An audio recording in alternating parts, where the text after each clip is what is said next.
Setiap hari kita bangun, beraktivitas, membeli, menggunakan, lalu melupakan. Tapi tidak semua yang kita tinggalkan benar-benar hilang.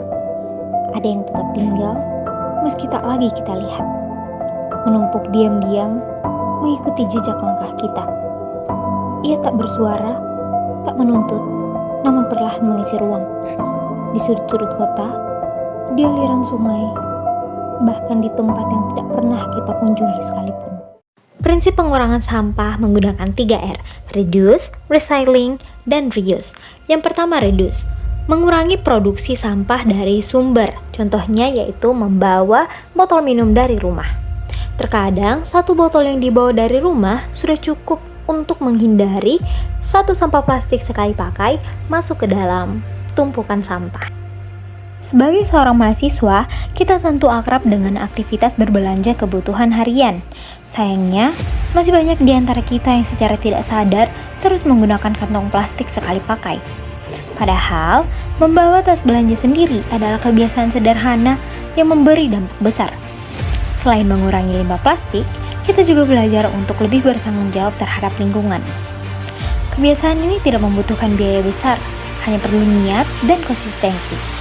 Tas belanja kain bisa digunakan berulang kali, lebih kuat, dan tentu saja lebih ramah lingkungan. Ayo mulai menggunakan tas belanja setiap kali kalian berbelanja. Kemasan minuman sekali pakai seringkali berakhir sebagai limbah anorganik yang sulit terurai. Namun, di tangan orang kreatif, sampah ini bisa berubah menjadi sesuatu yang bernilai. Bungkus minuman yang sudah dibersihkan dapat didaur ulang menjadi berbagai kerajinan tangan seperti dompet, tas kecil, bahkan seperti tempat minuman seperti yang ada di video. Sama seperti limbah lainnya, galon air bekas seringkali dianggap tidak berguna. Padahal dengan sedikit kreativitas, galon plastik ini dapat disulap menjadi pot tanaman yang fungsional dan juga estetik. Yang ketiga yaitu pemanfaatan kembali sampah atau reuse. Salah satu contohnya yang sangat tidak asing bagi kita para mahasiswa yaitu pemanfaatan kembali kertas bekas. Kertas bekas yang sudah terprint bisa kita gunakan kembali untuk hal lain seperti halnya asistensi dengan cara seperti di video, yaitu menggunakan halaman kertas yang belum terpakai. Lanjut pada tahap kedua yaitu penanganan sampah. Diawali dengan pemilahan. Melakukan pemilahan antara sampah organik dan anorganik dari sumber yaitu rumah sendiri. Seperti yang terlihat dalam video, kita memilah sampah organik atau sampah sisa makanan dan juga sampah plastik atau anorganik. Setelah sampah dipilah dari rumah, sampah kemudian dibawa ke TPS 3R untuk dilakukan pemilahan dan pengolahan kembali sebelum akhirnya sampah dibawa ke tempat pembuangan akhir. Di TPS 3R ini, setelah sampah dikumpulkan pada satu tempat, hal yang pertama yang dilakukan yaitu adalah penimbangan sampah untuk mengetahui densitas sampah. Seperti yang bisa dilihat di video, ini petugas sedang menimbang sampah yang dibawa oleh masyarakat.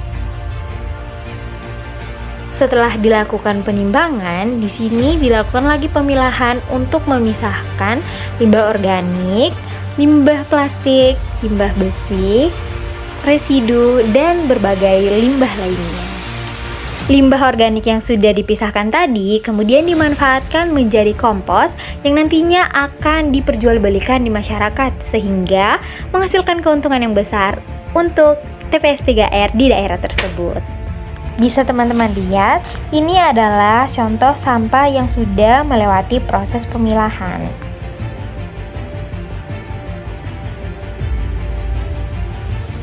Setelah melakukan pemilahan dan pengolahan di TPS 3R, sampah yang sudah tidak bisa lagi diolah atau dipilah atau yang biasa kita sebut dengan residu, kemudian akan dibawa menuju tempat pembuangan akhir.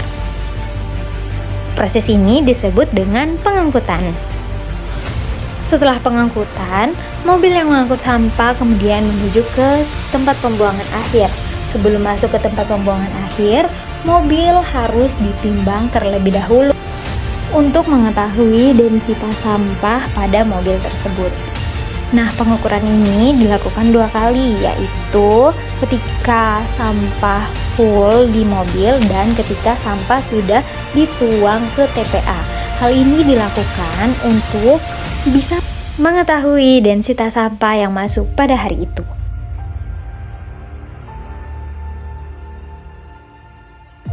Nah, tempat pembuangan akhir di sini berupa landfill, yaitu lokasi di mana sampah dibuang dan ditimbun di dalam tanah secara teratur.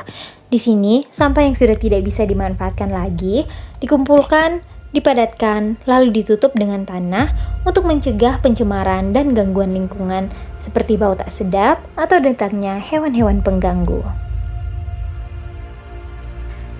Setiap bungkus yang kita buang, setiap plastik yang kita abaikan, perlahan-lahan membentuk beban bagi bumi. Mari kita berhenti bersikap seolah bumi ini bisa menanggung segalanya. Mulailah dari tindakan sederhana. Pilah sampahmu, kurangi plastik, dan ajak orang di sekitarmu untuk peduli. Karena perubahan tidak lahir dari mereka yang menunggu, tetapi dari mereka yang berani memulai. Be smart with waste, be real for Earth.